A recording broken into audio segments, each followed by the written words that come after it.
Hello, this is Steve Yordy again. Today I'd like to talk a little bit about a very interesting narrow gauge railroad which ran in southeastern Ohio from the mid 1870s to the Depression. It was called the Ohio River and Western Railroad. I have a map here that I drew that kind of shows where the railroad ran. It was a very interesting railroad. It ran on the right there from just south of Wheeling, West Virginia on the Ohio River, from the town of Bel Air down through southeastern Ohio through several counties to the county seat of one of the counties. The town is named Woodsfield. You can see to the right of it, I marked that there was a tunnel called the Standing Stone Tunnel. It then headed a different direction, kind of northwest, until it eventually got to the city of Zanesville, Ohio, which is east of Columbus.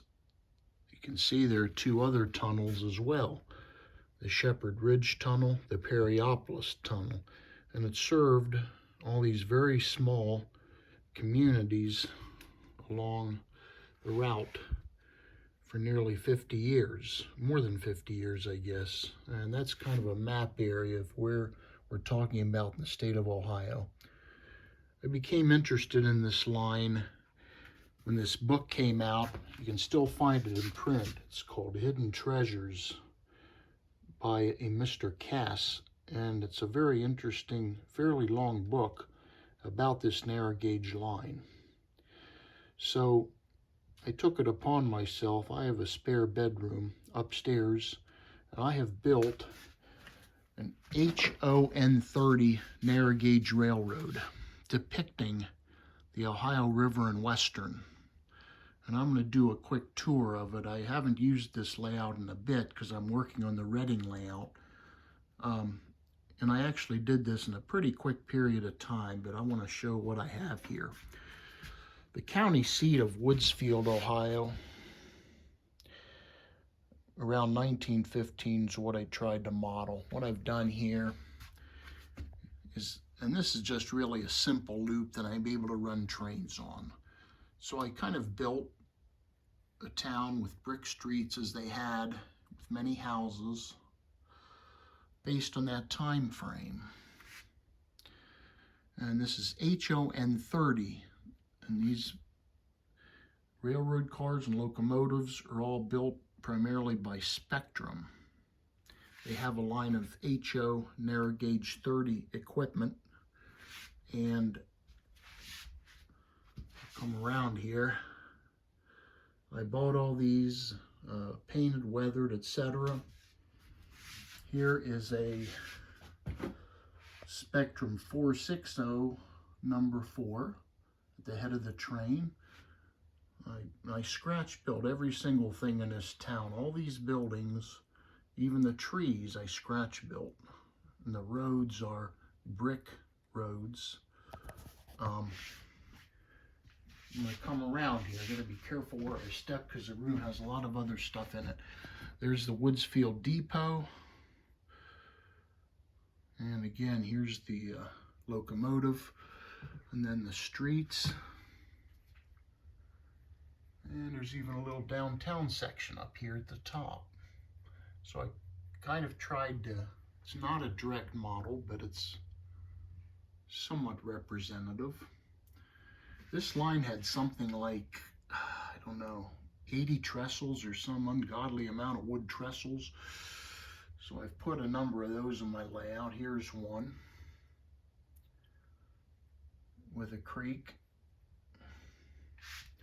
And that line goes into a tunnel in the back side here. Here's another line that comes out. There's a quarry that I modeled, which is east of Woodsfield, and here's another passenger train this time,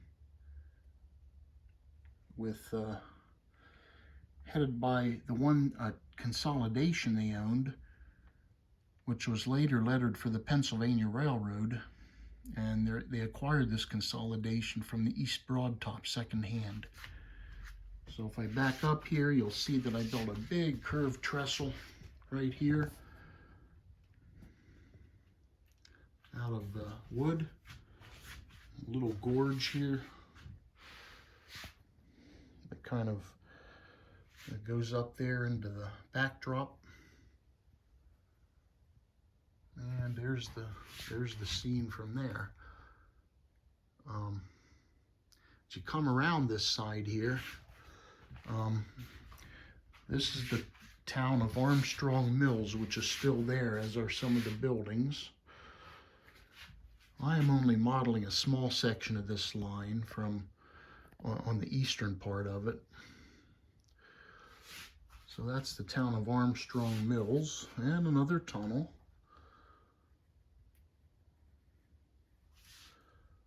I'll back up a little to get a good look at it here.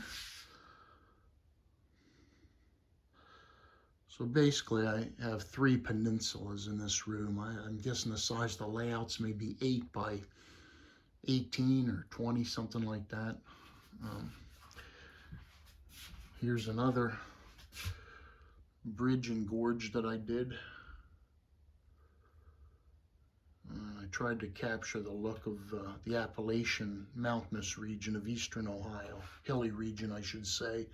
One of the reasons the line existed was for coal, and here I did the town of Captina, and there's the Captina station and a water tower and my scratch-built mine, and I did that off of photographs in the book. And certainly not exact, but hopefully looks okay. And that's the mine entrance itself. So I'm going to back up, get a little bit better view of all of this. So mine, station, water tank, come around, trestle, then this peninsula, town of Armstrong Mills. Come around here. You have the nice big curved trestle here, and just some more kind of mountainous scenery. We got the bridge there, and then the town of Woodsfield here. And I then built a staging yard here over the window at the end of the room. And there's some more railroad equipment here. 260 number 16, 460 number 15, which was purchased from the East Broad Top. And then some residual freight cars, passenger cars, mostly lettered for the railroad. Here, and a combination caboose type car, and another mogul number 12. So anyhow, it was an interesting line. It was the longest narrow gauge railroad east of the Mississippi River, and one of the longer lived, since it went out in the Depression. I know there's a Facebook modelers group that you can get on that talks about, or that deals with this railroad, and there's actually a small amount of equipment left in pretty poor condition, I might say. But anyhow, it was kind of a fun line to research. I've taken 2 trips to this area and tried to hike and find any remnants of it, and I have been lucky to do so. Actually found one of the tunnels and was able to go to the 2 portals, believe it or not, but boy, it was tough to find. So I just wanted to take a diversion off my Reading Railroad to talk about this line. There's information online about it. Mainly hauled agricultural products, some coal, but certainly was not what one would consider a financial success, and it succumbed to the Depression. Had a lot of locomotives, though, that were interesting. 260, 460, 440, and 1280. So just thought you'd enjoy listening to that. The Ohio River and Western, it was originally chartered as what's called the Bel Air Zanesville and Cincinnati.